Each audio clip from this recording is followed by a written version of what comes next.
Olá pessoal, tudo bem?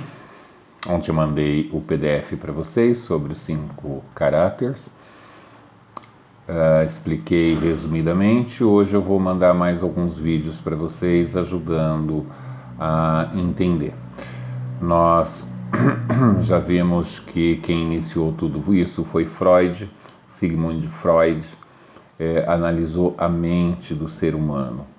Freud era um pesquisador, psicólogo e trabalhou esses aspectos da mente do ser humano. Mais tarde, um aluno dele, chamado de Heinrich começou a perceber que para cada comportamento do ser humano, para cada dessa formação mental, ele tinha um aspecto físico no corpo. E isso começou a virar um estudo. Então, Freud fez a análise mental, Heinrich percebeu que através dessas 5 análises havia um padrão no corpo. Mais tarde, Lowen sistematizou, colocou tudo isso em prática. Então a gente começa a entender que a nossa mente ela é moldada, que é um mindset. Nós moldamos a mente conforme a nossa vivência, a nossa história de vida, conforme as experiências por que passamos, né?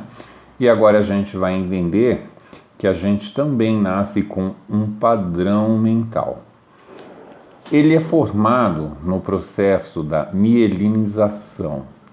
Mielinização, a gente pega lá de dentro da cabeça, aonde começa a coluna, que é a parte cervical, ela vai até lá embaixo, no cóccix, aquele último ossinho que está no bumbum. Então nós temos a bainha de melina. À medida que inicia a gestação, particularmente do 5º ao 6º mês, começa o processo de mielinização e é onde vai dando a formação de cada caráter. O caráter esquizoide, o caráter oral, o caráter psicopata, o caráter masoquista e o caráter rígido. Eu vou explicar para vocês, de uma forma geral, cada um desses caráteres e sua formação. Então, na cabeça, antes da coluna, antes da cervical, está a formação do caráter esquizoide. Toda a energia do esquizoide é concentrada na cabeça, no período de 5º mês a 6º mês até 1 ano de idade, ou seja, 3 meses após ele ter nascido. É a formação do esquizoide. Toda a energia está aqui, na cabeça.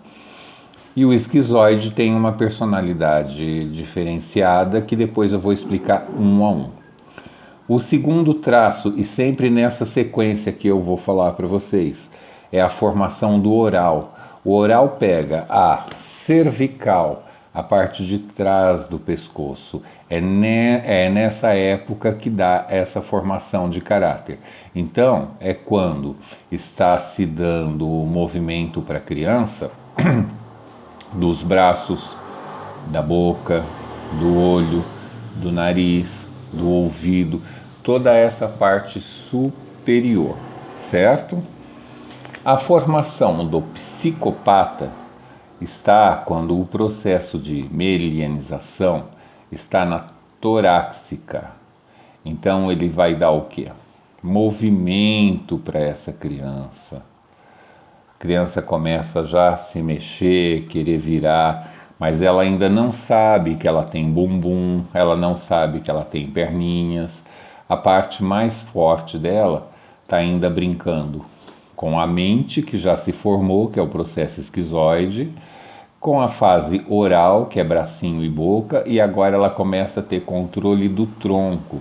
E a gente começa já a observar essa criança se mexer para um lado para o outro, se virar. Para quem tem filhos pequenos ou para quem já foi mãe, percebe que a criança usa o tronco para se virar de um lado, do outro, do berço ou da cama, por vezes até caindo. uma idade que precisa se tomar muito cuidado. Depois do caráter psicopata vem o masoquista. O masoquista é quando a criança descobre que ela tem pernas. Portanto, esse processo ocorre na lombar. Quando o processo de mielinização chegou na lombar, a criança começa a descobrir as perninhas. E ela começa a fazer o quê? Querer engatinhar, querer dar os primeiros passos. Para algumas crianças esse processo é muito forte e ela, em vez de gatinhar, ela já começa a querer dar os primeiros passos. Ela tem força suficiente para andar. Outros começam apenas a engatinhar. Então, esse é o processo de formação para o masoquista. O último, que é o formato rígido, ele se dá lá no cóccix, o último ossinho lá embaixo do bumbum. É quando a criança, independente, menino ou menina, descobre a sexualidade. Ele começa a pôr a mão nos genitais e começa a sentir algo diferente. Isso ocorre normalmente após os 5 anos. Essa formação, chamada de rígida, vem com a sexualidade. A criança já descobriu que tem cabeça, perninha, olhinho, boca, tronco, as perninhas, e agora vem a parte sexual. Não tão forte como nós adultos pensamos, porque para a criança isso ainda é muito vago, ela não tem esse conhecimento. Ela só sente que se ela pôr a mão ali, alguma coisa diferente acontece, uma emoção diferente vai acontecer. Então, gravem bem tudo isso que eu falei agora, porque eu vou começar a falar de cada caráter separadamente para vocês entenderem por que alguns são mais fortes num caráter esquizoide, outros no caráter oral, outros no caráter psicopata, outros estão no masoquista e outros no rígido. A gente tem uma só formação de caráter? Não, nós temos as 5. Porém, normalmente 2 prevalecem muito, que é a primeira, que é a mais forte, e a segunda. Para a gente descobrir quem é a primeira, quem é a segunda, a gente vai ter que aprender a se autoanalisar, entender o comportamento. Com isso, a gente vai começar a entender algumas coisas que a gente faz, algumas coisas que a gente gosta muito de fazer, e por que outras nem tanto, ou outras até irrita se a gente for fazer. Então, com isso eu começo a perceber talvez até uma maior facilidade de vida, né? Porque aí eu tenho condições de ver aquilo que eu sou forte e deixar outras tarefas para outras pessoas. Próximo vídeo eu vou estar falando para vocês detalhadamente, passo a passo, cada um. Abraço, até lá!